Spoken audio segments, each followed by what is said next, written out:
All right, there we go. Let's get a couple of these cleaned up.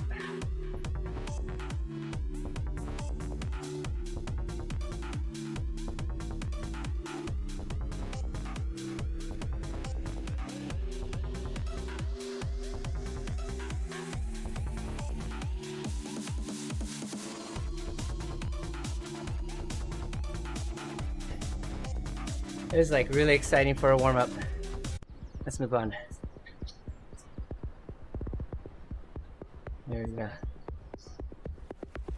Let's fix my 920. Check some of the filters there.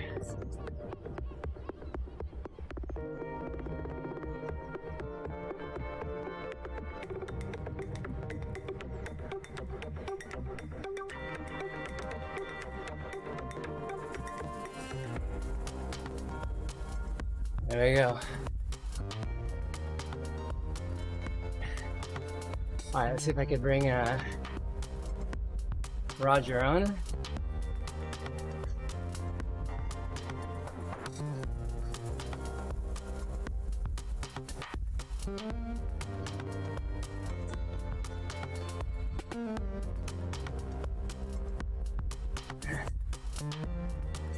Oh, I forgot steering.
Looks like all the audio is going through.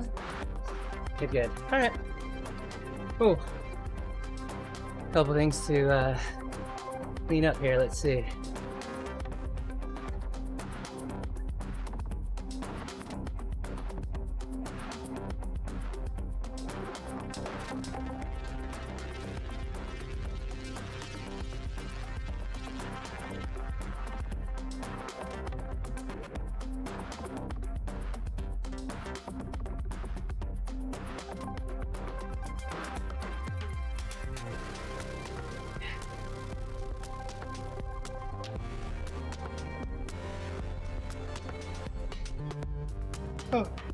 Oh, I was like, where's my foot? This is feeling really hard, actually.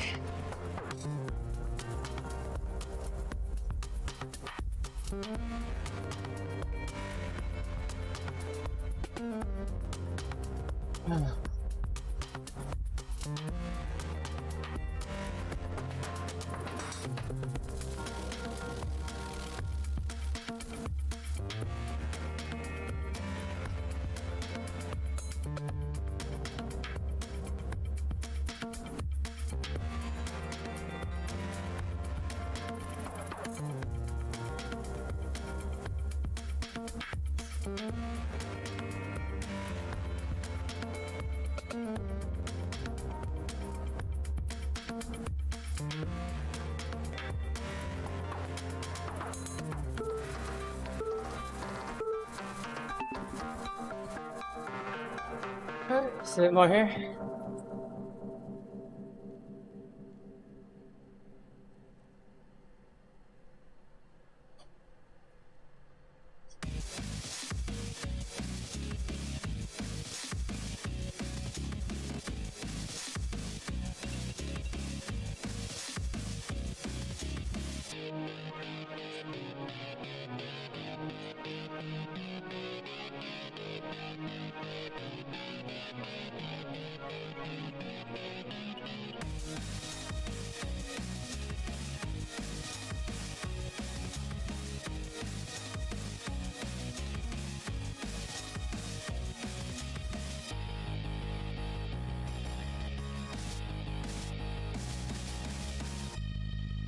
Emma.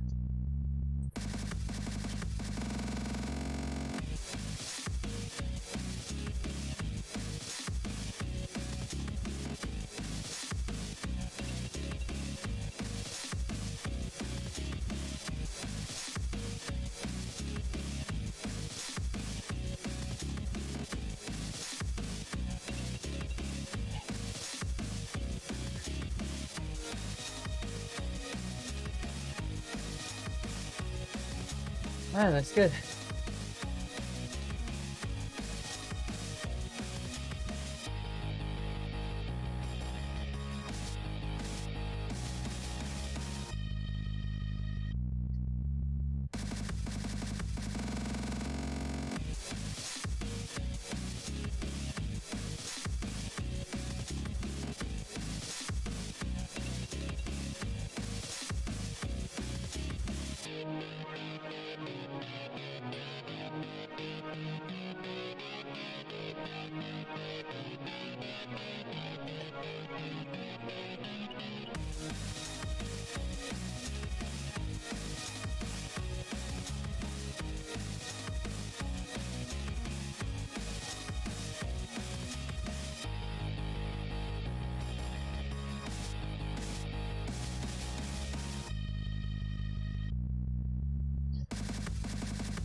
Morning, Jason. Hey, good morning. How you doing, buddy? Good. Happy to be back on the bike. Oh, you're riding. Nice. No, just the warm up. Just the warm up. That's what I'm doing. Yeah. How you been, man? How's everything been? I've been good. Yeah, and workout seemed pretty effective there that we just done the 3 weeks. Yeah. It looks really good. Yeah. On our really pushed that fitness up. You did good at filling in the TSS also. Yeah, last week I missed maybe I was 100 short, or not even that much, but Plenty. still felt pretty good. It was plenty. It was plenty to get what you needed. So Yeah. I loaded the next 3 blocks to start working on some VO2 work now. So what we'll do is we'll, Okay. yeah. So I think you've got lots of tempo, threshold work. The sprints hopefully got a little bit easier to recover from as you kind of went through the week. That's huge. Yeah, actually did. Yeah, I noticed that. Even when I went outdoors and rode, I noticed that I just wanted to get up at the saddle and sprint for a bit and level out. Like, it was pretty cool. That's good. So anytime you get those little undulations, whether it be, at the race or just out, you'll be able to kind of put effort above and be able to recover, and the heart rate will just like, whoop, come right back down, That's what I thought it was for. I said it would be good. Somebody tried to break off the front. You can go with them, then level out. Absolutely. Cool. So the next couple weeks are going to be emphasis on VO2. So you'll do like the classic 30-15, 40-20s, 60-30s. Okay. Yeah. I'll get some TSS targets up for the next block. Okay. Probably in the next 4 to 6 weeks, we'll get a slower increase in fitness, because the last 4 weeks we're just gonna go level, keep the intensity high, because I want your fitness or your freshness to come up as we get close to Masters at the end of the 12 weeks, the next 12 weeks here. Okay. Yeah, so we'll go like 8. We'll do 8 weeks of a little bit more of a build, and then we'll start to plateau for the last 4 weeks, and that should it should get you ready. Good as I'm gonna get, huh? Yeah.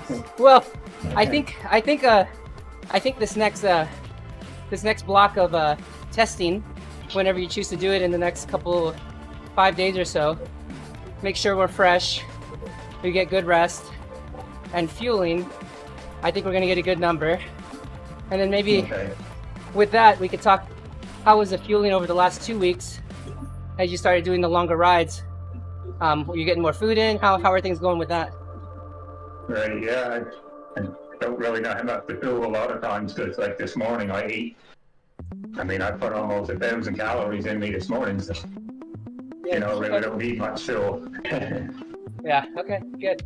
So fuel's going in, and then the longer rides, you've been able to get food in as well? Yeah, the longer rides I'll do probably scratch mix and some gels.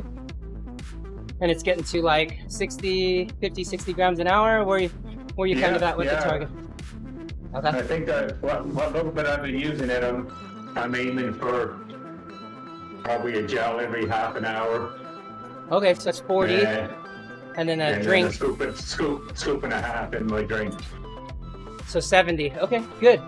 That's 70 grams. Around 70. Yeah. Close. I guess you can keep upping it as you get used to it. Is that how it works? Yeah, and I think you're probably more than ready. If you're putting 2 gels down, what you could do, you could add 2 scoops, and that'll get you on the scratch side, get you a little more glucose there.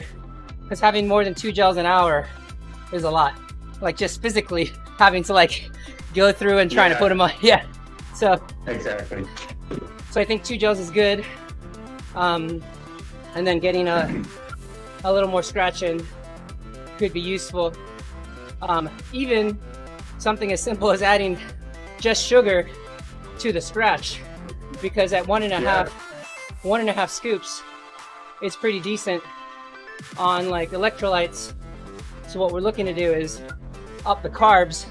You could put like something as simple as table sugar or dextrose or something, and that'll increase the sugar level without increasing the cost too much, What about honey or maple syrup?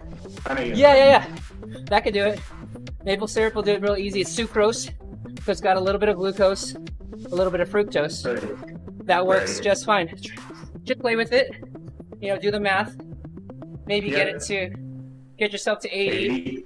80, Yeah, an hour, and then. So what I was going to ask you, Jason, the first hour, do you need to start within the first hour or wait an hour then start? It depends on how long you're going, right? If you know you're going to go 2 hours plus, then you got to start right away. But if you know even if you're eating prior, that's tough, right? Because you usually have breakfast before, right? So I would say you could wait. Yeah. You could wait till the second hour in that case, if you know you're going to go long. Yeah, that's fine. I got a big bowl of porridge in me this morning, egg whites, Yeah. I got a lot of carbs in me, right? Right, and that changes for. What was the target time for the Masters race? Around. I think the race is around 120K, so thinking that must be around 3.5 hours, would it be? Yeah, so on that day, and I think some weekend rides you could do it, is eat like you do, and start fueling from the beginning at 80 to 90 grams, so you can get used to doing what you're going to do on that day, right? So take a day, so take those days that you do longer rides and just see what it feels like to just go, all the fuel, you know? And as soon as they release that information on that course, I'll forward it over to you just so you can have a look at it. That sounds good. I mean, because they haven't released the info yet because it's going to be in a new spot. Yeah. So anyway. Yeah. Anyway, I just keep looking at that Bruce guy, and if I could just hang on to his wheel, I'd be happy. No, I think you're on your way. Let's see the next number. Let's get the fuel up, especially for the long rides, and then let me take a look at the TSS targets for the next 8 weeks, and let's slowly take that number up. I haven't really been doing many long rides. By the time we do all the workouts and things that we got, it's not too many extras. Yeah. Not really. I mean, I'll be racing this afternoon. So, but I like instead of testing, I like doing that 22 minutes up the epic KOM. Go for it. That gives me a pretty good, because I done that the other day. Yeah. Like that was 22 minutes, and it gave me an FD bump. 316, I think. And we could easily pull the number from that, so that's just fine. And it was 334 watts for 20 minutes, what it was. Yeah, hold on, I could even do that now. And the heart rate was heart rate didn't get actually too crazy, actually. It wasn't terrible. So I was kind of happy with that. But I kind of like to do that one every week. That keeps my number going in check. Yeah, and it also gives me that workout above threshold. Yep. So. I think it's pushing because what do we have it set at right now? You said 10. Yeah. Yep. Yeah. And then what do we have your FTP set at right now? I got it 316. Swift always does it, you know what I mean? I don't even have to touch it, it's just bang, it's there. Yeah. I think if we wanted to push it on this next block, whether testing or doing the epic thing, I think you're probably ready for 318, 320 coming in the next block, which, as we get higher here, it's going to be small nudges instead of big bumps. Oh. But just remember where we started coming back, right? Yeah. So there's going to be a point, Jason, that I max out on my FTP, obviously, isn't it? Yeah, a little bit. Yeah, but just because of time, obviously we could crank it, but then any of those gains are going to be realized with a good amount of rest. But since we're kind of constantly pushing on the gas, but we'll get that in the fourth week. You're going to feel like you're not doing enough, but you're doing intensity in that fourth week, you know? So. Yeah, plus I have like a Hashimoto issue too, so if I overwork myself too hard, I'll have flare-ups. Yeah, we don't want that. So, I think you're just about ready for 320, so good. Yeah, definitely watch it. All right, Jason, well, good. You got them in there. Just set me some TF numbers, and we'll see where it goes. Sounds good, man. We'll touch base soon. You have a good ride. Later, man. See you, buddy. Yeah. Peace out. All right, that's great. Hey, what's up, Matt? Thanks for joining in. That was just one of my athletes from the Endurance Lab. Just touching base. He's racing endurance Canadian Masters in what did he say? 12 weeks. 12 weeks, so that's exciting. Yeah, what happened to my background? I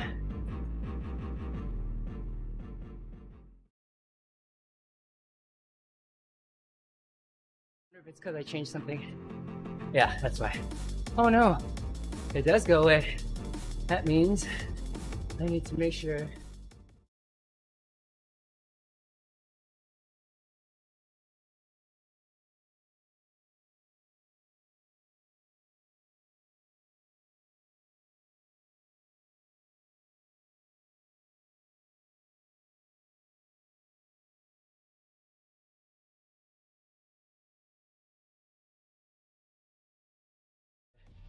I think this one stays. Yeah, this one. Just the video.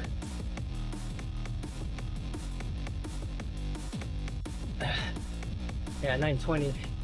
Camera's playing tricks on me. See if we can clean that up a touch. It's weird when I pull up the actual thing.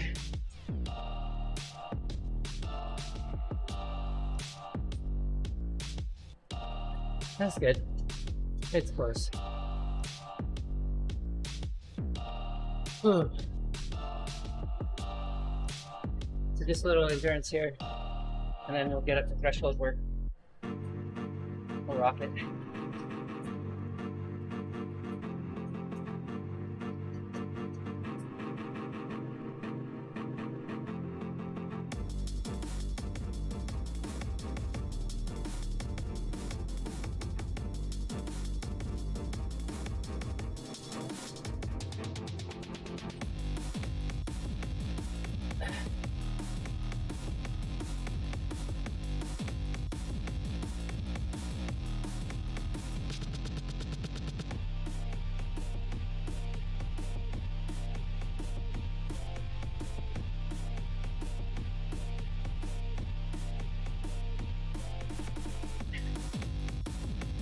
What's up, Mel? How are you? What's up, man? Good to see you. It's been a little bit. Haven't been on here for a while. I turned on my audio. Jason, Yeah? where are you from? I'm back home. Just getting my Nice. workouts in today. Yeah, I've been out of town for a while, but Oh, I'm back. where you was? Oh, I went on vacation for my son. It's a spring break. We went to a place called Monterey, which is on the north side of California. Beautiful coast, beautiful ocean town. We spent there for about 5 or 6 days. So Oh, very nice. nice. Very nice. How have you been? Yesterday I drank alcohol, Nice. Nice. That's good. and the rest of the day, it was good. Good, rest of the week. Nice. I have no Easter weeks, you know? Oh no, no break? Yeah, school break. Yeah, no school break. Okay. Yeah. Had a big block here. Big effort to. Had a pretty big race in 10 days. So just getting that last bit of workout, and the race is going to be 80 miles with a lot of climbing, a lot of dirt, about 50% gravel, 50% road. That's the plan. Man, are you in the Ironman maybe? Yeah, that's what people ask. But it's fun. I have a good time. Because my cousin is there in the Ironman. Wow! Oh, that's great. Yeah, and maybe next year to World Championship, or? No.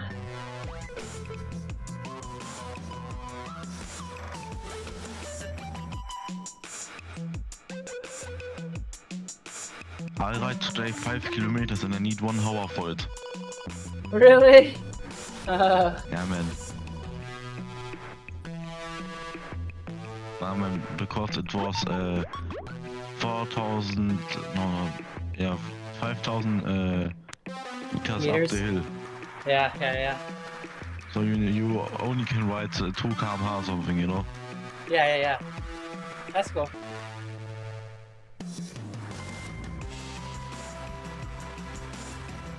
Alright, we are 2 minutes to the start here. I'm gonna go to threshold.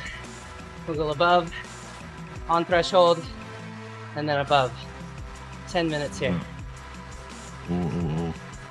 Yeah, do you do GR1? What's GR1? Yeah, well, no, I have to look what it's named at the moment. Oh, yeah, no. GA1. GA1. No, I don't know what that is. Sorry. 130. Alright, we're gonna do this on resistance mode.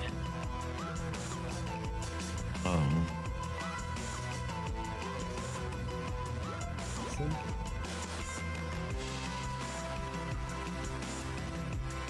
Weird.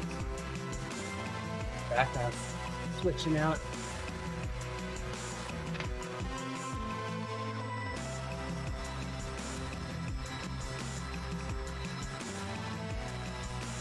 When do you do Wahoo to max or something?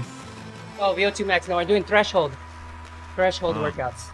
Yeah, threshold. So right at FTP. Yeah, there you go. Hey, what's up, Owen? Yeah, thanks for dropping in. Yeah, I'm back streaming, back from all the travel and the gym workouts, the Peloton bike, all the things. Yeah. 30 seconds to the next interval, and we'll rock and roll. Is there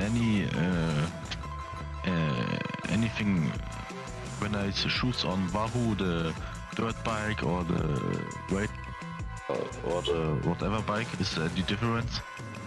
Sometimes, when you ride it outdoors, of course, but you could try to make it as similar as possible. All right, here we go. Yeah, as similar as possible. Yeah. But sometimes I ride the aero bike, sometimes the normal race bike, you know. I don't know if it's make a difference. Yeah. It will. It will a little bit. All right, let's even this out. 276 is the target.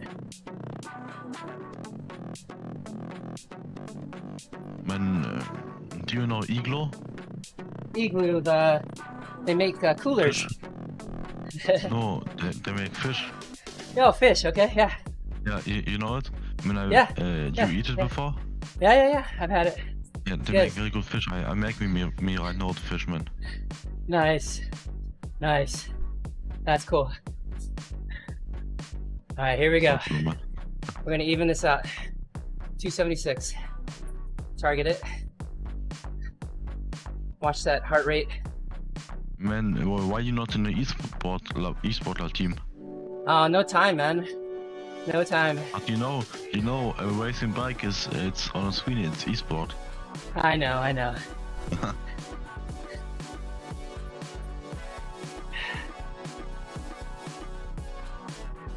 How do you connect your bike with your PC? My bike to the computer. Yeah.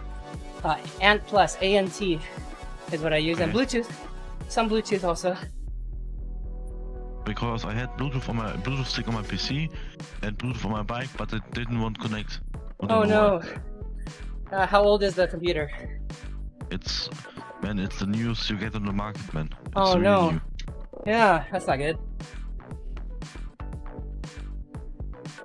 Man, it's 1 year old, and I buy it for maybe 2,000 euro. You know, it's Oh, very good. yeah. It's Yeah, a sounds gaming good. computer. Yeah, Gaming sounds good. computer. Yeah, that's odd.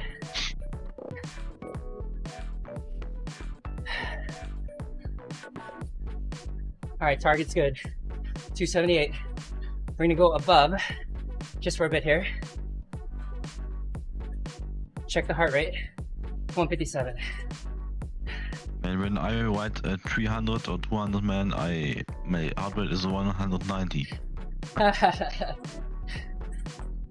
I normally ride 100 to 150, and then it's on 140 to 100. Oh, that's good. That's a good place to be.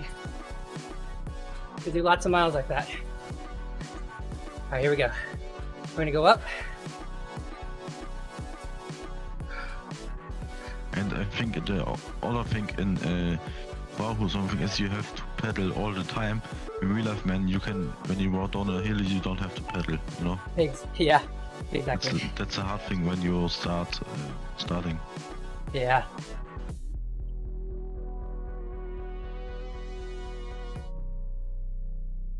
Two minutes. Then when I ride 1 year in my home on the bike, and then I ride one time outside, man, it feels so. I was so confused because it feels so, otherwise, because you don't have to pedal all the time, you know. Yeah. Oh, Owen, that's great. Decreased heart rate. over the same effort. That's fitness. Great job. His heart rate's lower. Gotta get his power up. Another minute.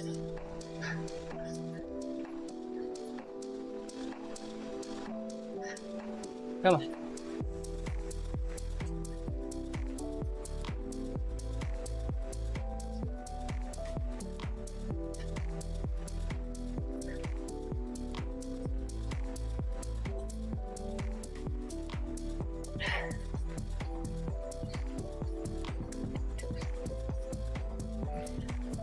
$319 is not easy. Man, you're doing great work.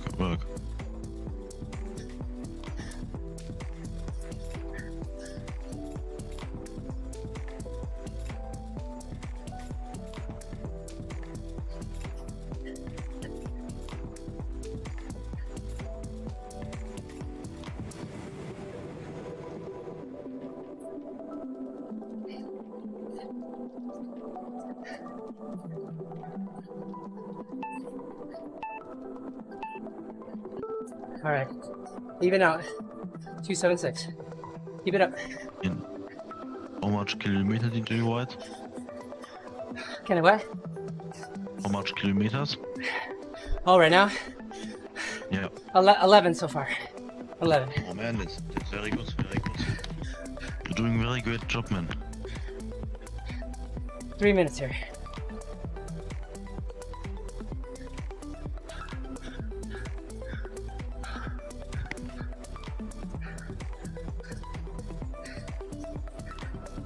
Owen, did you get a chance to ride any of the new Sufferfest videos? Tour de Suisse?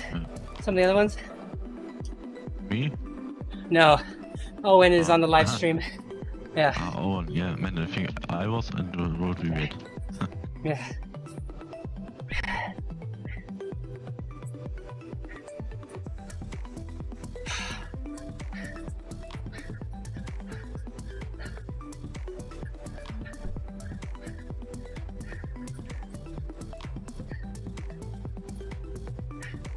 Nice.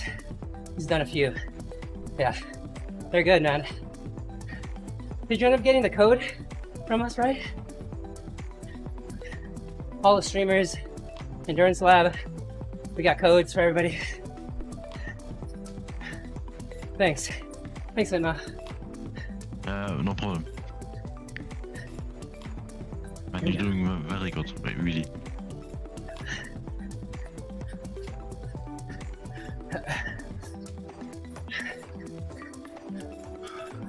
Yeah. Oh yeah. I remember that one. Tasmania Coast.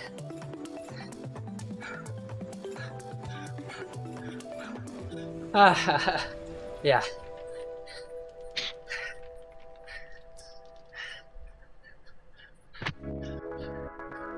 I think I will probably leave now, man, because you're doing hard work and I just wanna... Alright, man.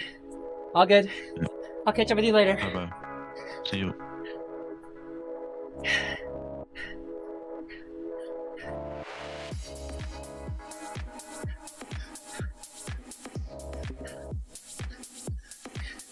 Cleared? Yeah, not so much. Yeah.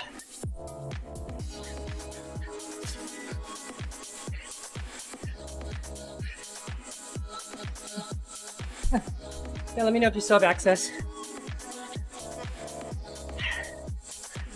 2 minutes up.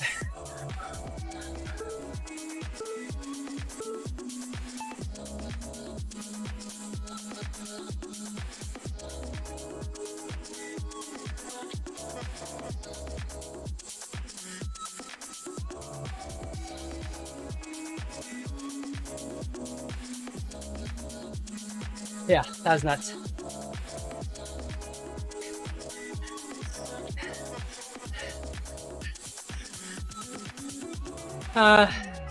UCI Training Center? I can't remember the name.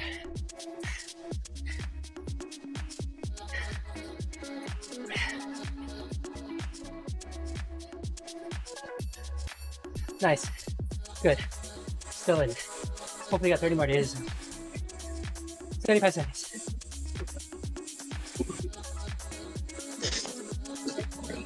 Let's go.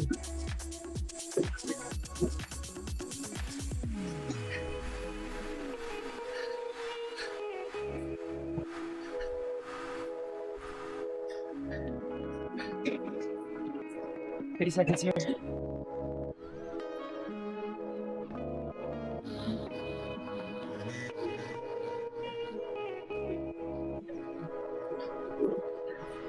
Yeah. 40 seconds. Come on.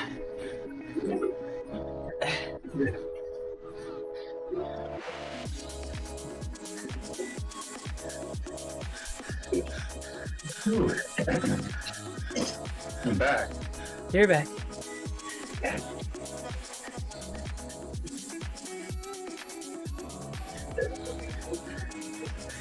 15 seconds. Up. Go, go.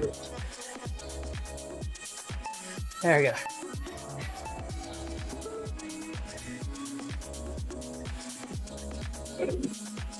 Oh.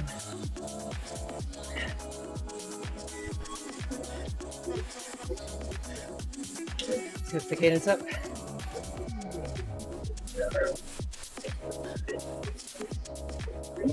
So that was my 10 minutes over under. They're always fun. 276, and then 325 or so. So Yay. yeah, that's a lot. 10 minutes. And it doesn't even, I find they don't even feel like they let off any, like they both seem No. the same. Yeah, you're supposed to like be able to recover when you go even and not even close. No, I always find the same. Yeah.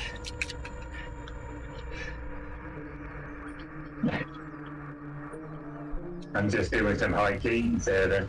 Yep. Good recovery week for you. Yep. I said I'm gonna throw in the team time trial race this afternoon. That's 30K, so that'll be Nice. 45 minutes. Other than that, pretty easy. Nice.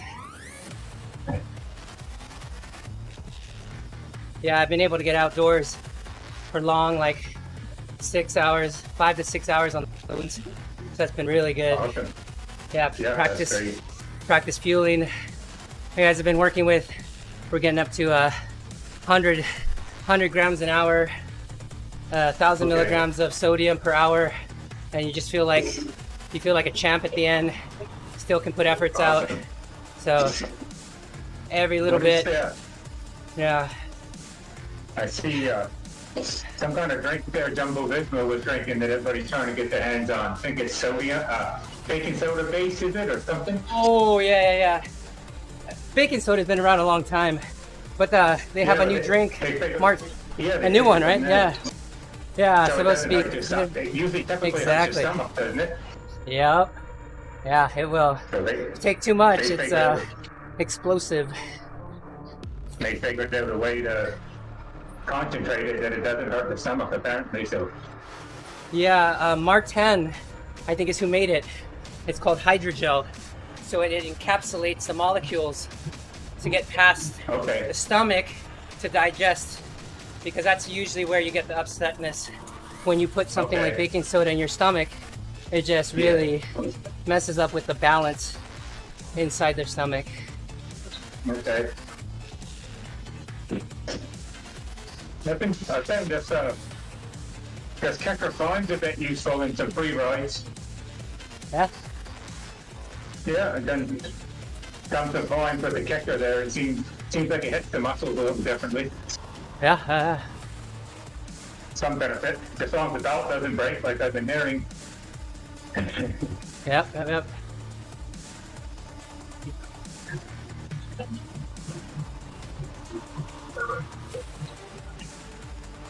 That's Roger Messenger on Discord there, for those that are on the stream. He's one of our athletes, doing real on a rest week, enjoying his spin. He's got the TT later this week, later today.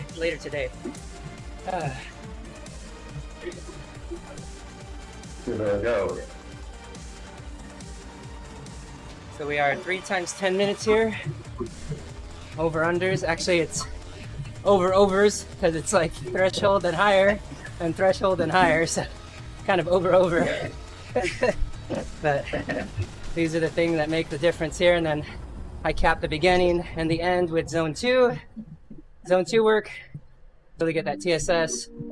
Right now with only 3 or 4 days of the week to be able to ride, you really got to maximize the 90 minutes that I have. So this has been working well.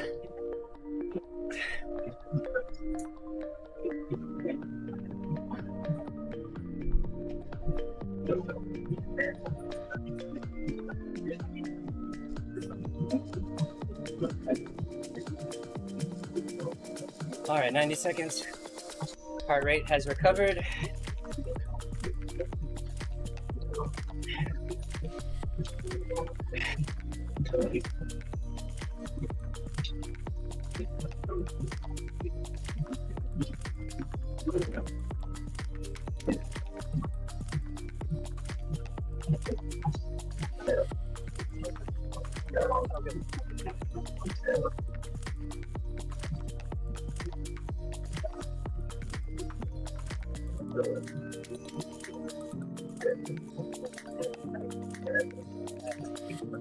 Did I get my...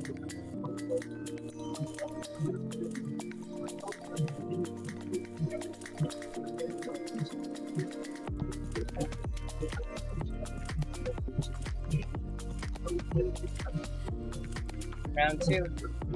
All right, 30 seconds. Let's wrap it up.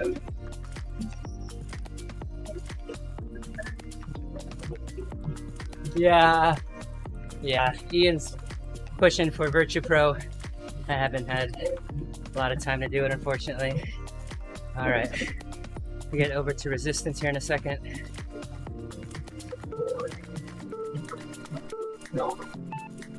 Here we go.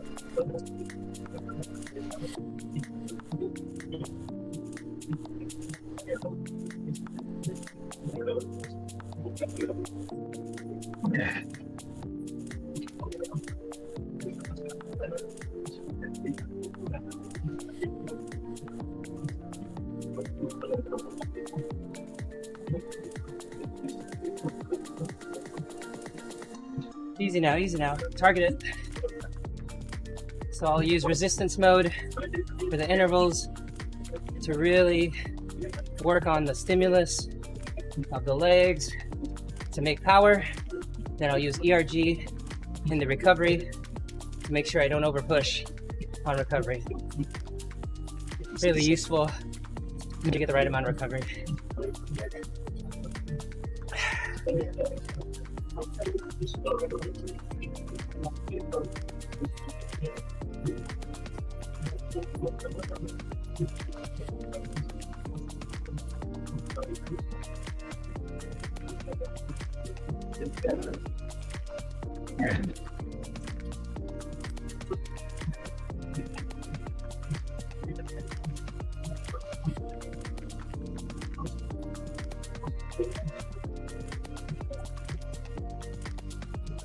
Welcome. If you just joined in there on Twitch, this is Wahoo RGT. Got Trainer Road there, loaded in the bottom.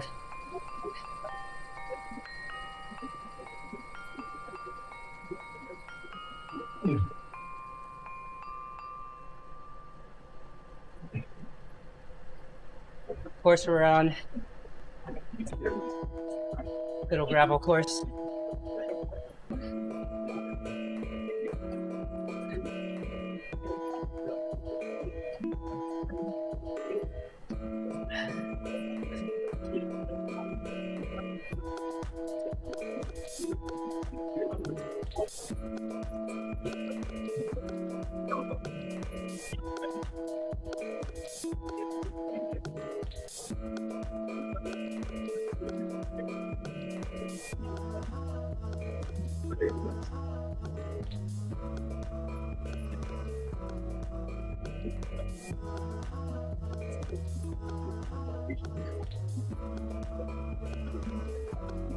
There you go.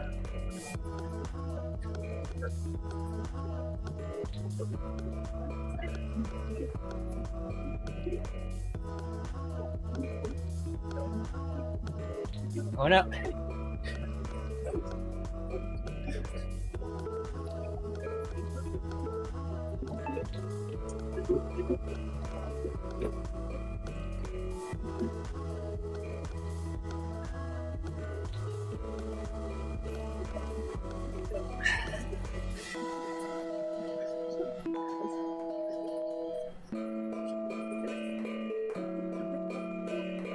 We're at 320. Let's go.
Thirty seconds.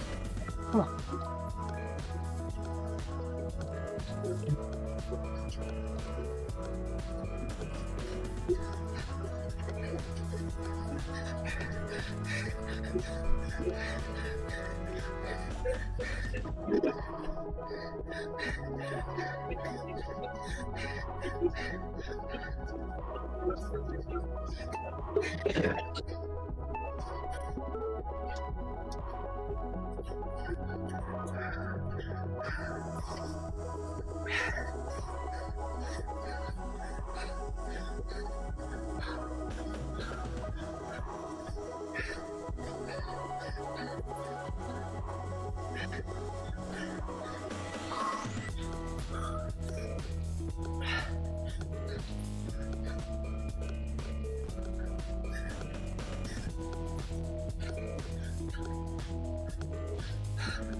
Ninety seconds here. 165 heart rate.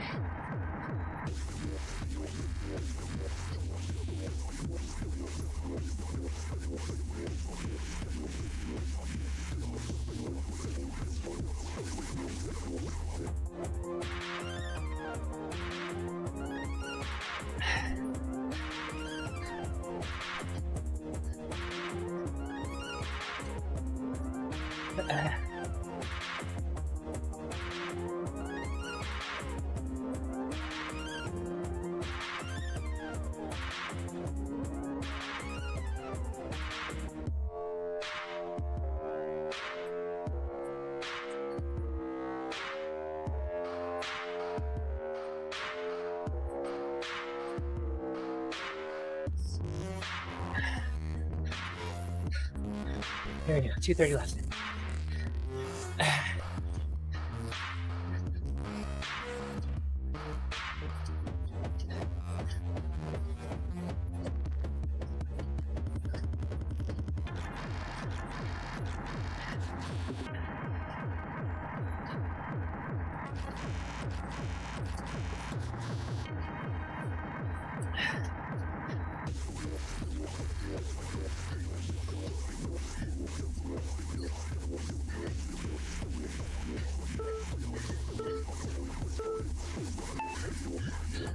No, it's not heart rate based. It's power. But my race, I don't have a power meter.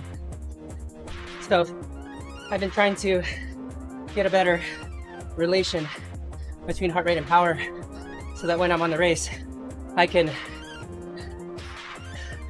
relate it during the race. Yeah. 305, definitely on the high end. Limited power to be able to work there. Oh my gosh.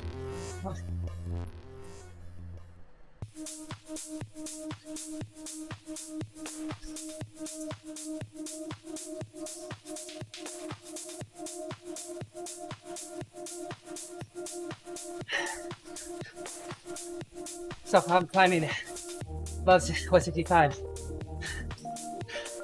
Very limited time I have before I blow up. 1 minute.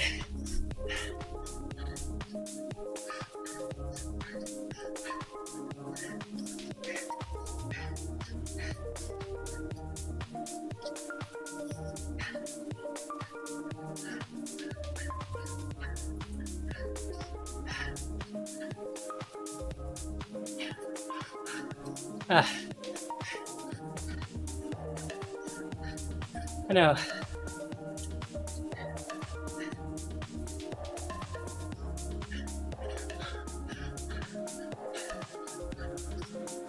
Twenty seconds rest.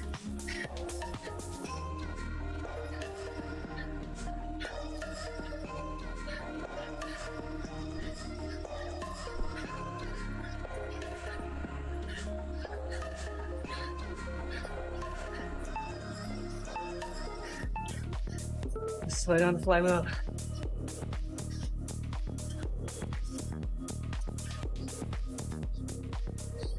Let's go to ERG. Oh, so you ran out of batteries?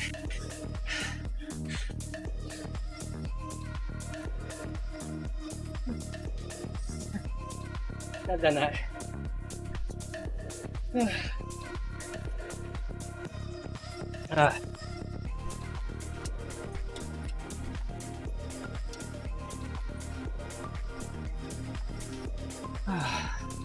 Oh man. 6-minute break.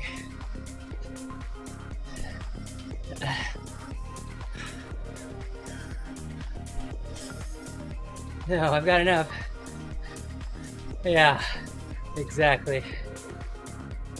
Yes, exactly. You got to.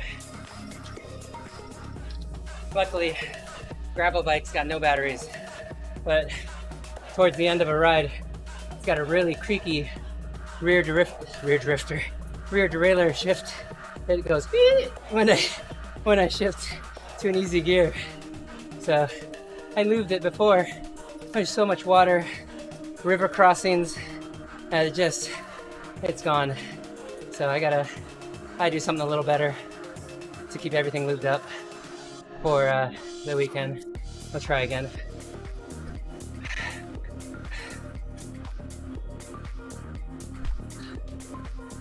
Oh, I got one more 10 minutes and me hopefully.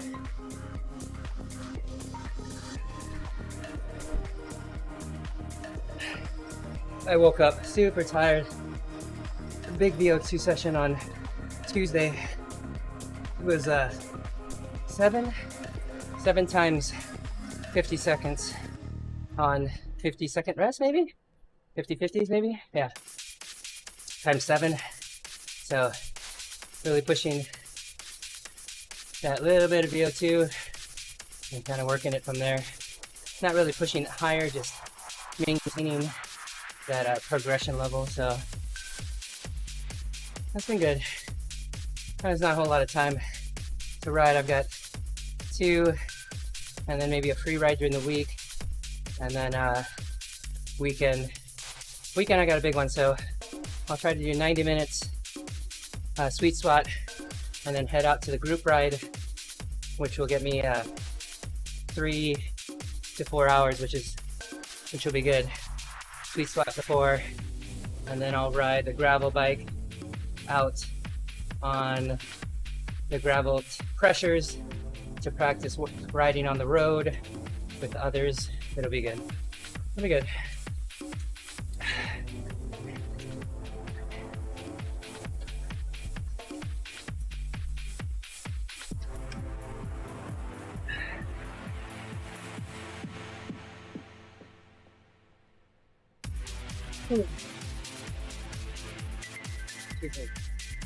That's good, that's recovering.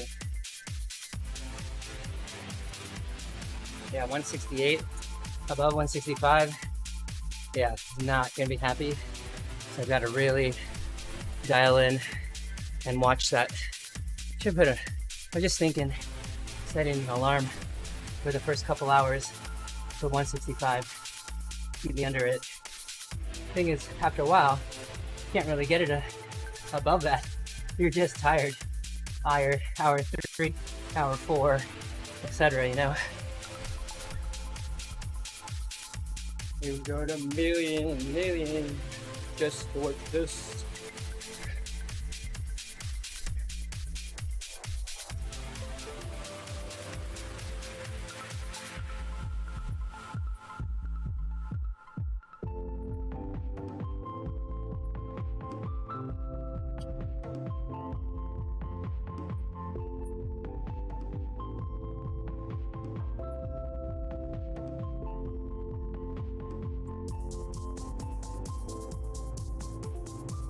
There you go. Oh, did it drop me?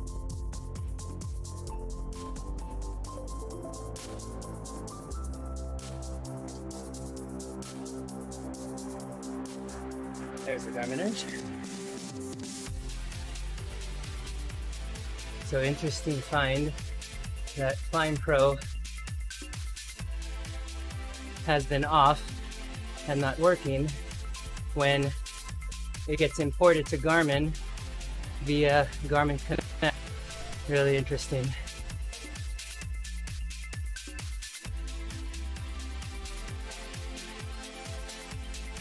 All right, 30 seconds. Let's get down to business. Yeah, my friend, Aussie rider, he gave a shout out at the end.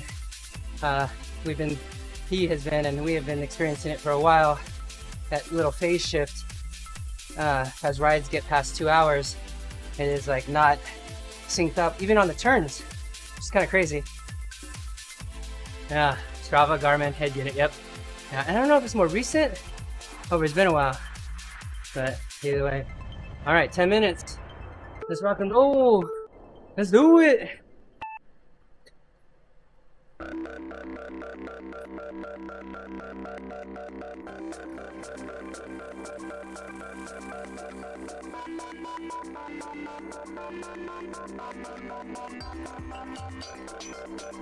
Yep. Yeah, yep. Yeah, I do ride with. And it was a little bit off too. So still connect. Yeah. Yeah, I wasn't sure. I was a little bit off on the climb, but navigation seemed fine. The funny thing before that, I had a Garmin 800, so I had to do it by hand anyway. Interesting.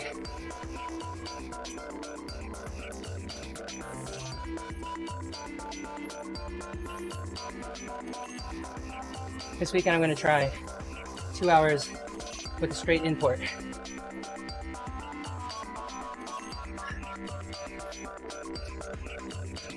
Yes. Yep. That'll do it. Then you get rid of Garmin Connect. Yeah, that's easy. We've done it before. Drop it into the new files folder on Garmin. It'll take care of the rest.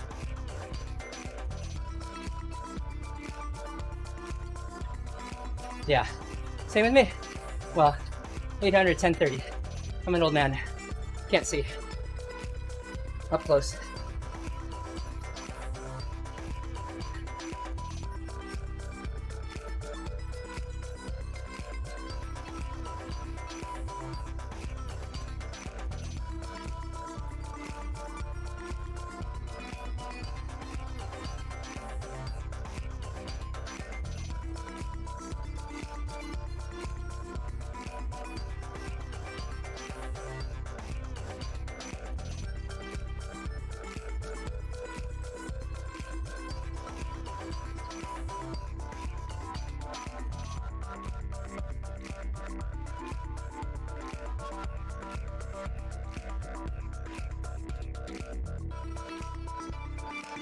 Let's go.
$319, come on. Get up.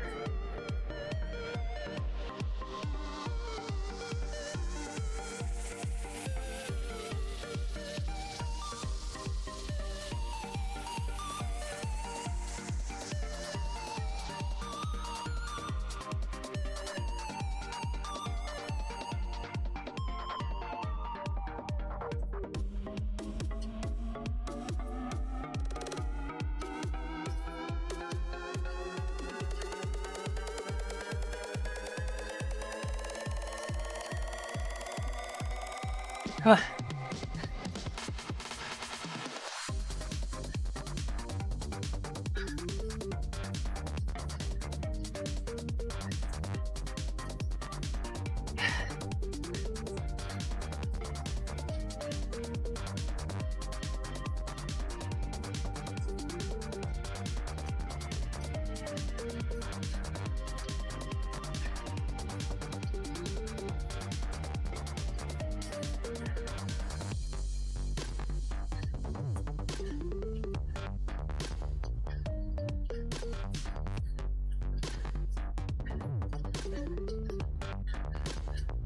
Hey Bill, good morning. Thanks for joining in on Facebook. Threshold efforts today, 10 minutes at a time.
$90.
$220 left.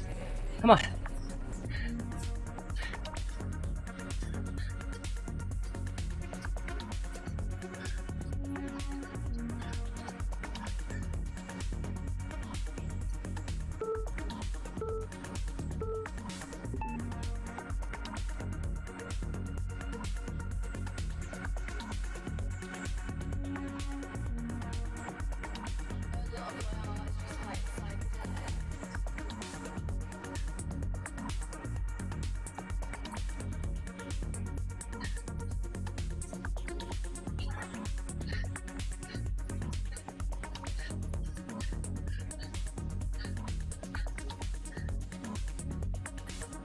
Come on. 90 seconds.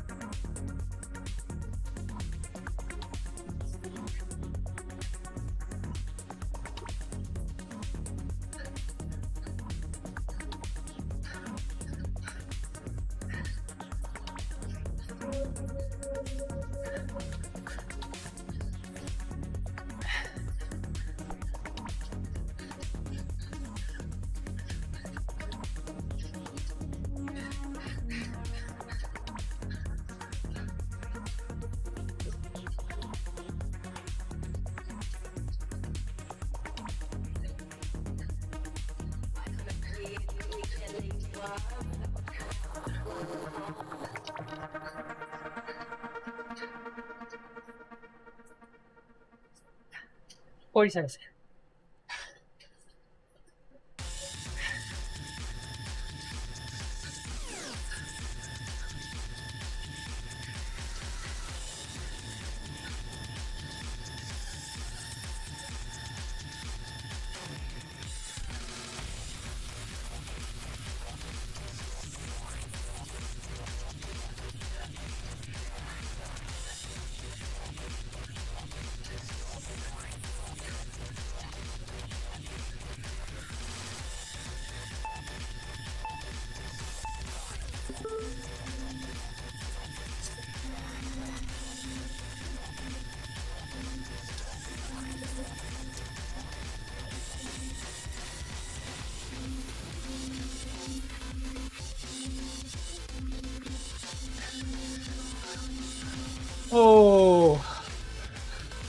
Oh man.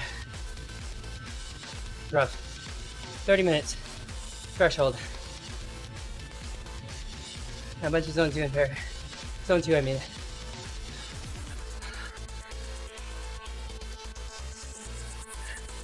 Let's see what's going on in the YouTube world. Yeah.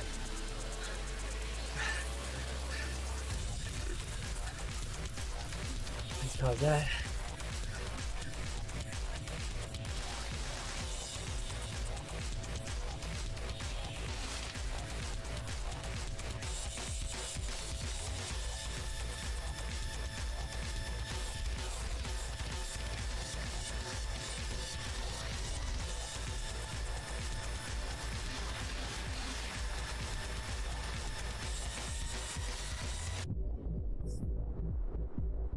Oh, Gravel Master. Woohoo! Lee McCormick. Ooh, that's a good one. Santa Cruz.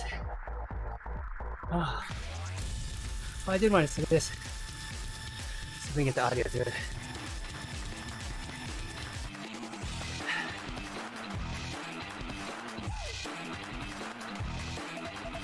What's up, Top Fam? My name's Derek Teal. Welcome to my garage. So what you're looking at is a two-car garage that I converted into not only my training space, but also my bike space and my workstation. So as you can imagine, I'm spending a ton of time in here, and I want to break down why I set it up the way that I did, so you guys can build out the sickest pain cave possible.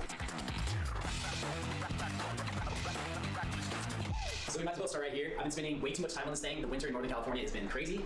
We have a Tacx Neo 2 Smart Trainer, and I have it hooked up to a 2012 Avenge, I believe. This is a hand-me-down bike, one of my first road bikes ever, and it's now a dedicated trainer bike. In fact, I committed to it so much I ripped the brakes off, because with all the sweat and grime on this thing, I don't even want to try and ride it outside. And I think anybody knows that you can have a dedicated trainer bike, it's kind of the dream. And once you have your turbo setup figured out, you want to make sure you have something in front of you to where you can put your laptop, or some people have TVs mounted on walls. But I usually just throw my laptop here. I'll have a tripod set up with my phone. But probably the most important thing is for you to have a fan underneath, and being able to just turn that thing on and off super easily is like mandatory. Trying to do indoor rides without a good fan worthless. Don't even try. Now, one of the most convenient things about this setup is this hook right here. I'm just hanging my heart rate monitor onto dry after a workout right now, but this hook is where my towel goes when I'm doing an actual session, and having it within arm's reach is an absolute game changer. I know some people will put shelves on close by walls. Again, if you can, it's great to do. Even having some extended counter space right here that's easy to grab, it's accessible. You can put more food on it, an extra bottle, paper towels, whatever. It just goes a long way when you're stuck on the trainer for a couple hours. So now we're moving on to the actual bike storage area, and I'll tell you one of the biggest downsides to my garage at this point is not having a proper workbench. But to be honest, I don't do much besides general maintenance on my bikes anyways. If I need brakes bled, if I need something fully rebuilt, I usually take it to the shop anyways. So it hasn't been a big issue for me, but I think with the smaller space and having to dedicate so much to the actual gym itself, the idea of a workbench or a proper setup like that was the first thing that I had to cut. So what I have here is just bike storage. I actually just got a couple new bikes, so I have one floating around here that's not normally there. But just making sure helmets, shoes, everything is easily stored. It's also vented so that like when I put a sweaty helmet here, it can actually air out properly. Another thing I did recently was put this little storage container here. These little drawers are perfect for putting your Garmin, heavy unit, lights, spare batteries, charging cables, all those little knickknacks that you really want to have organized, or you're gonna just be balled up from getting out the door as fast as you want. I also have a dedicated hook for this towel, which is my dry off the bike towel. And it's little stuff like that. When you're constantly washing bikes, you need to have things prepped properly for using for photo shoots or just rides, and you just have to keep your stuff ready to go. Those little things make a difference after a while. It's like always having a place to air out your towel to dry so it's ready for the next time makes a difference. Now I can't park a car in here, but I want to make sure I have really good garage access. I can't open and close this thing, and having a clear walkway for my bikes coming in and out has been super important. And even little stuff like getting my kids in and out of the car, groceries if it's raining, something like that has been helpful to make sure that we have this path clear. So if you're fully building out a gym, I would definitely recommend just for daily use, making sure that you can keep your garage operational and that you have at least one clear walkway, because I kind of tried to do without it and it just wasn't working. So this right here is my new workspace. It's a sitting standing desk. This part's actually pretty dang stick. I can raise it up super high. That's cool. This is just where I've been doing emails, writing new programs, recording a podcast, doing interviews, like all the things regarding content that I can sort of edit myself are pretty much happening right here. I've also got my trusty little space heater for the cold mornings in the winter of Northern California. It's helping out a ton. I don't know what I'm going to do when it gets really hot because the sun likes to blast on it. I considered insulating the garage door. I can probably get a split unit. These are all things that maybe I'll do, maybe not. I also, disclaimer, rent this house, so it's like, how much do I really want to put into it? I'm sort of figuring that out as I go. So now let's get into the real reason why I'm here. It's all of my actual gym equipment, and I have to let you guys know like how I ended up with this setup was because I trained professionally for 10 years, and I have my own training studio and my own commercial space that I recently just consolidated into this home setup because I'm really right now, and the commercial space kind of felt like a waste because I have to train up to like 5, sometimes 7 or 8 people, and I want to make sure I have enough equipment to allow for that to happen. So that's why I ended up with like a full dumbbell rack, duplicates of kettlebells, multiple barbells, because honestly I probably wouldn't go that extreme if it was just me, but since I already had it, was moving it in, I was like, hey, we're just going to try and keep as much as possible. So let's start right over here at the kettlebells. So as you can see, tucked away right here are all my lumber plates. I put these here because for one, they're close enough to where my barbells are, but for two, it ended up just being the ideal spot for storage. No other reason besides that. It's got rollers if I want to pick it up and move it, but truthfully to walk over here and grab a couple weights isn't a big deal. And then I have my big kettlebell rack. We also have medicine balls up top. This triple layer storage, well really it's almost like quadruple with the stuff under here, I will say is mandatory if you're going to have a full line of kettlebells. So these kettlebells range from 8 up to 32 kilos each, and I have pairs which are really nice if you can have them, along with the competition style bell, which just means that they're all the same size and shape, but they have different weights. And I chose that when I was coaching people in person because I just found it a little bit easier to help people with technique and also help them increase weight without feeling like they had to change form when the size of the bell changed. So it's just something minor. I prefer it as a coach, but that's how I ended up with them. I also got these custom sandblasted to strip all the paint off because they're usually all sorts of colors and it didn't really match the aesthetic I wanted. So yeah, got these things sandblasted, got these covered in a patina coat, and they look pretty sick.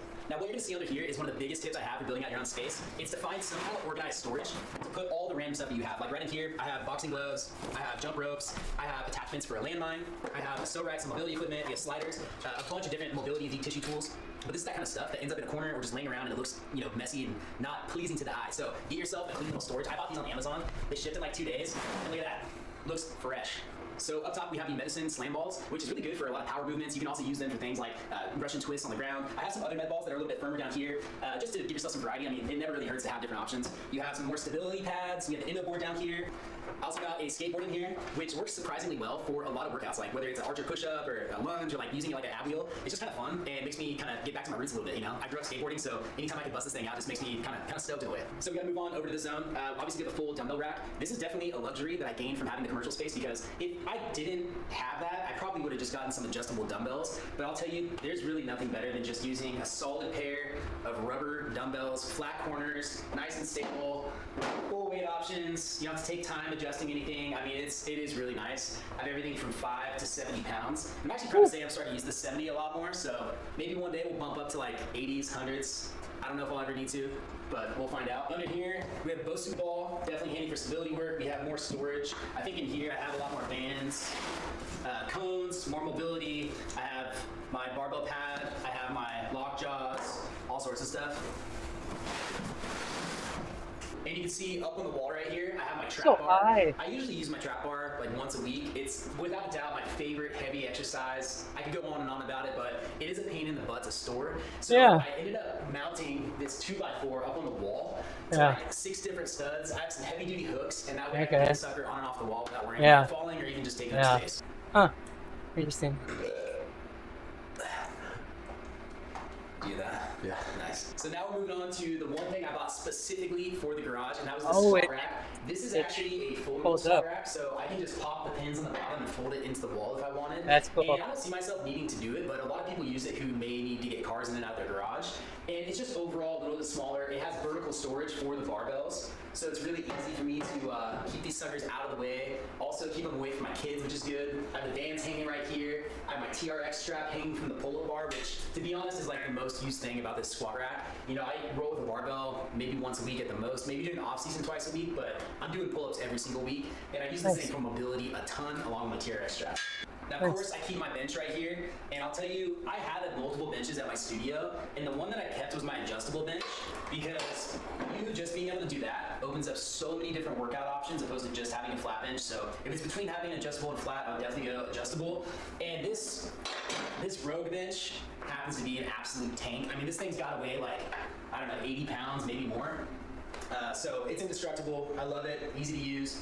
I also put some of these cushy floor exercise mats up on the wall. I literally Nice. didn't even use drywall studs. I just drilled some nails in the wall, which they're already getting loose because my kids like to yank on these things. But having those out of the way is kind of nice. I use them daily, even for just putting a knee on the ground and stretching. It's nice to have a little bit more comfort. So I do use those a lot. Easy on and off's great. Foam rollers right here just because I had nowhere else to put them. I do have a few different options. And this is where people were like, why do you have 3 foam rollers? And I'm like, well, they're all different. This is soft, this is firm, and this one has spikes on it. So you can see it goes from least aggressive to most aggressive.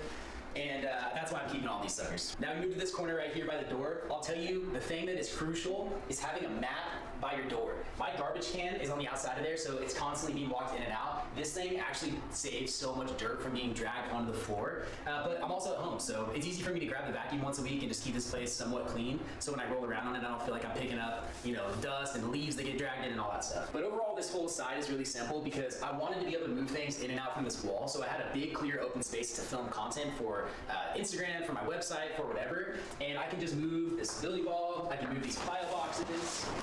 I don't really have to worry about the rope because it's out of the way and it kind of looks cool on the wall. But I just wanted to keep this place simple so I had more floor room and make sure I could get the content that I need. I am going to show you a little something though. This is where it's like smoke and mirrors. It looks pretty squared away, but if you were here in person, you'd realize these baseboards down here are not glued on. I literally cut them to length and I just set them up against the wall, and that little bit makes it look so much better on video, and you would never know. So I'll tell you, baseboards and paint are probably the most impactful thing to making your space look better. You know, even when I painted the walls, it was just missing like a little bit of cleanliness, and adding the baseboards was a game changer, even though they're not put on the right at all. And one more thing that I'll add to that, just for making your space look better for a pretty minimal cost, outlet covers. Get some black outlet covers, get some gray outlet covers, get something that matches your wall. That alone just makes the place look so much more professional and clean. And when you're looking around mid-workout, you know, it's not that one thing that just pokes your eyes out every single time. Now the last major piece of equipment is my row machine. This was something I absolutely wanted to keep, and I've been using it more and more just for my warm-ups for strength workouts, especially in the winter, just to properly get my body warm and to be able to hold that through a workout. I feel like starting with it helps a ton. So what's cool is this row machine, it's on rollers. I can obviously just pull it out into the center of my gym and then put it back up. And I guess it's just another reason why you want to make sure, no matter what, that you have some open floor space in your gym. Because if you don't, things like this aren't going to be easy to use, and you won't have as many options when it comes to all the free weights. So make sure, if anything, you don't just clutter your space with equipment, and you keep probably even a little more open floor space than you think you need. And now I'm showing you guys the washer and dryer, because in reality, even though I was able to dedicate this as my workspace, bike space, training space, all of that, it's still my only garage. And you know, This one is good. I think I watched all this I'm already. gonna be honest, I thought I knew a lot about aerodynamics going into this. I thought that a trip to the wind tunnel would certainly be a cool experience, but I wasn't necessarily expecting to learn something. That was a good video. Let's see. Let's see.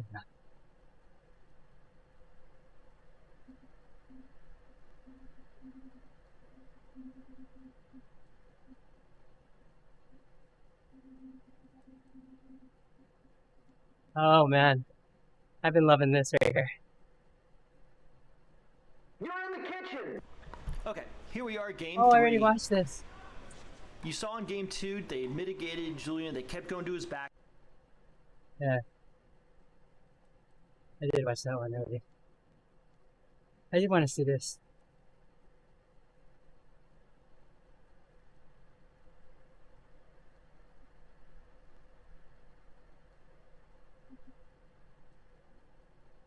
Oh, Mastercraft, that looks good.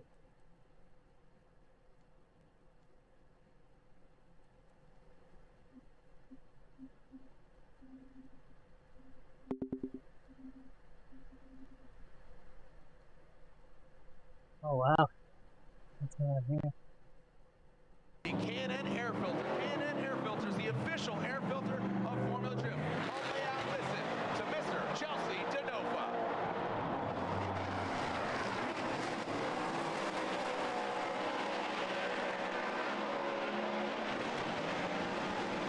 It's yesterday, huh? Yesterday? Oh, 2022, a year ago. That's the Tinos, thank you. Harrison Hibbett, Maverick, Mike, Sarah, Costino, the D. My wife, thank you too. Thank you, Stephanie, and Tyson, and Parker, and Rowan. Thank you to Rowan for coming. Here we go, back in the action. Chelsea Nova, Kyle the Menace Mohan in the building. Chelsea Nova, big wide swing of that pencil. Sick. Mustang RTR Spec 5D. Big swing there from Chelsea Nova. Oh, massive angle from Denova. It looked like he was going to spin there, Ryan. How did he hang on to that? That was insano. Yo, the amount of angle that real he contender. And here we go. That renewable lubricants Mazda RX-8 Mazda Tricks comes into view and into that first outside zone. Gets all the way out to Chelsea Nova, slaps the wall, gets out of shape. Now coming into that final outside zone, big angle from Mohan into the touch and go. Denova applying the pressure. I'll tell you what, Denova. Wow, look at that nasty swing by Denova, the defending champion, Frederick Osbo. Yeah, Osbo's right there. Look at that! Oh, he's going around, he's going around! He got it! He got it! He got it! Denova going absolutely ham, steak, and eggs, all of it. I'm hoping to see big things from Chelsea here. Just put that pressure on Osbo and force a mistake of some kind. But let's see what happens. All right, here we go. Frederick Osbo, Rockstar Energy Drink, Toyota GR Supra. Gets out of the outside zone, like we said, just kind of run even keel. Oh, Oh! Oh man! Oh, he's gonna pass him! Yeah. Dude, Denova part-time as a magician, obviously, pulling a Mustang out of his hat and massive angle. It didn't work on the first battle, but how he made that connection from That was nuts. to the Formula Drift Pro Championship. Let's lay out and listen to loud, proud Ford Mustang of Chelsea Denova. Your number 2 qualifier advancing on. Who's he going against? Either Brandon Sorensen or Jonathan Hurst. Here's Chelsea Denova Look at that. and his Penswell Mustang RTR Spec 5D.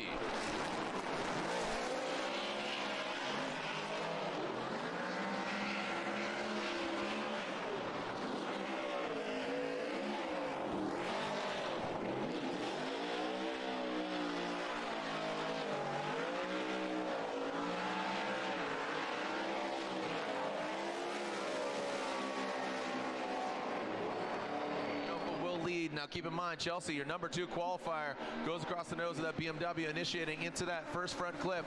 There goes Denova, Brandon Sorensen. He tucks into that smoke of those Nitto tires, but he pulls away. Brandon Sorensen really lunging forward and does not get out to the outside zone 2, but he does allow, look at that proximity you see from Brandon Sorensen, but what, oh my goodness. Brandon Sorensen, the magician, now out front. Aim high, Air Force high, into that inside clip. Oh man, that was interesting. I want to look at different angles of that initiation into that first outside zone, into outside zone 2. Brandon has been absolutely killing that outside zone 2. And now exiting out of the horseshoe. There goes Chelsea in his safe place, transitioning right there next to Brandon. Nice. Yeah, that's cool. want to take a look. I and Sorensen. That's cool.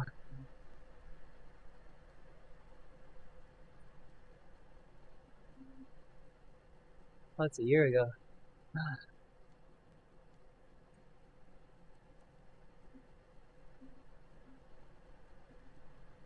Well, there's this girl. How did I forget this? Hello, everyone. Welcome to that Triathlon Life podcast. I'm Paula Finley. Hold I'm on. Eric Lagerstrom. I'm Nick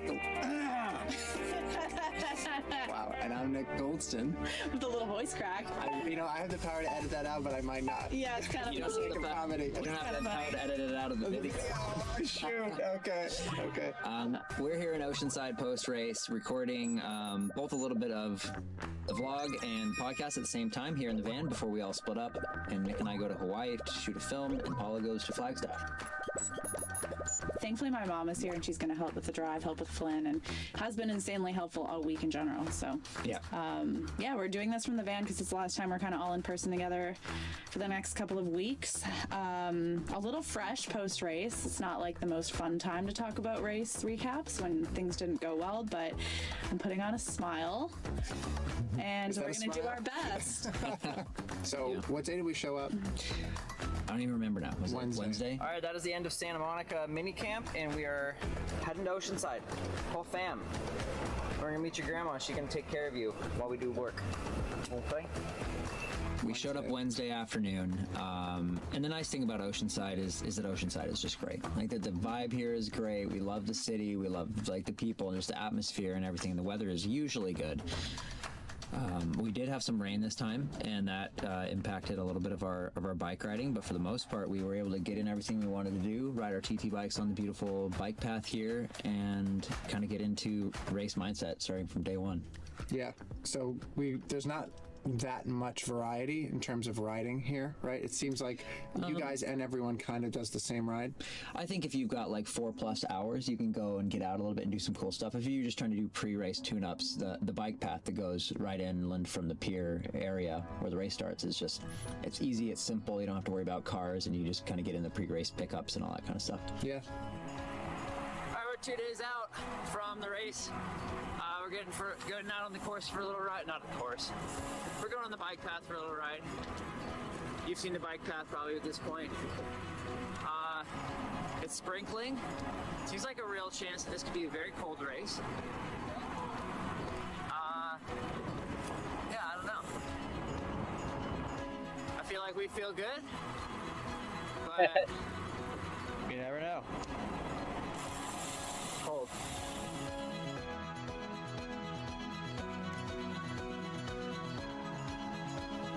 Huh. Oh, that is nice. Wow. What is this?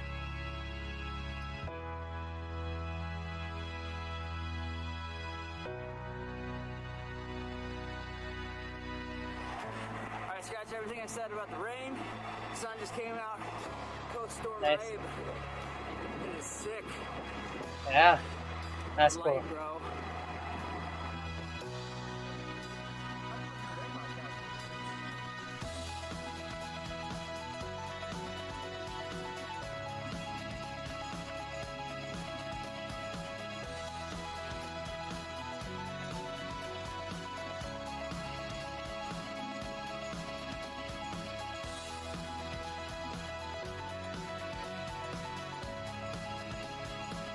That is cool.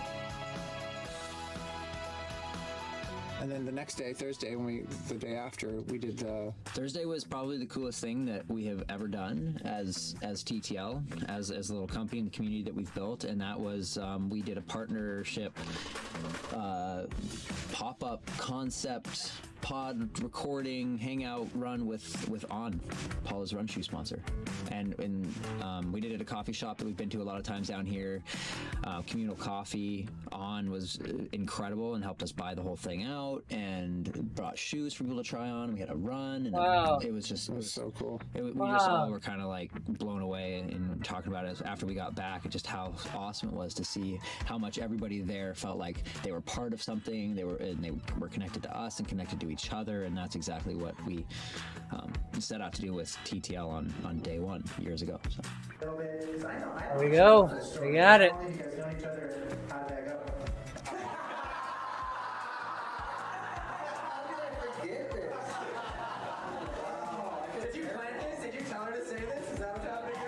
It was nice also to have your mom here to kind of help with cooking and making sure everyone was happy all the time. Yeah. Because I feel like that used to be my role, and now I've kind of like shifted a little bit into also being part of the community stuff. That keeping us all in a good mood and keeping Flynn entertained. Less other commitments, less cooking. Okay, so I would love to hear about the race from you guys, and I think as awesome as it is to have great races, and everyone wants to have a great race every time, and of course going into a race you always envision that, but that's not the reality, and everyone loves a good war story, I think, but you guys had different days. Which one, just someone you want to talk about, just kind of the emotion more than like, I don't know if we need the blow by blow, but just maybe the mental state throughout is more interesting? Yeah, I think so.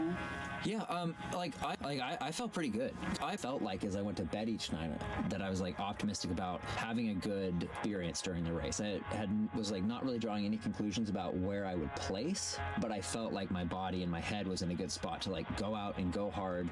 I had a really great swim despite them canceling the ocean entry. There was something to do with the amount of waves that there were and the temperature of the water that they kind of decided to, instead of do a beach start, they started the way that they historically have in the harbor, and you just kind of like go towards the end of the harbor and come back. I really struggled to get off my new wetsuit in transition.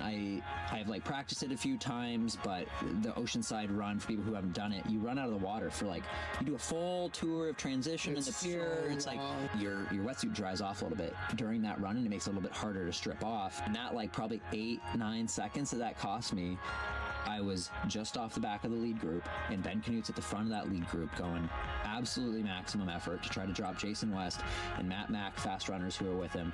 And I just never could connect. And I basically dangled behind that lead pack for the first 10 miles, totally solo, but riding really good power. I was honestly like, I'm excited because like I felt really good on my bike for the first time in a long time, where I didn't just feel like, oh, at any moment my hips gonna go out and I'm not gonna be able to ride and I'm gonna want to quit. Okay, pause this. All right. Well, thanks for joining in. I will be back Saturday early morning, rock and roll this again. Thanks for joining in, and I'll see everybody on the next live stream.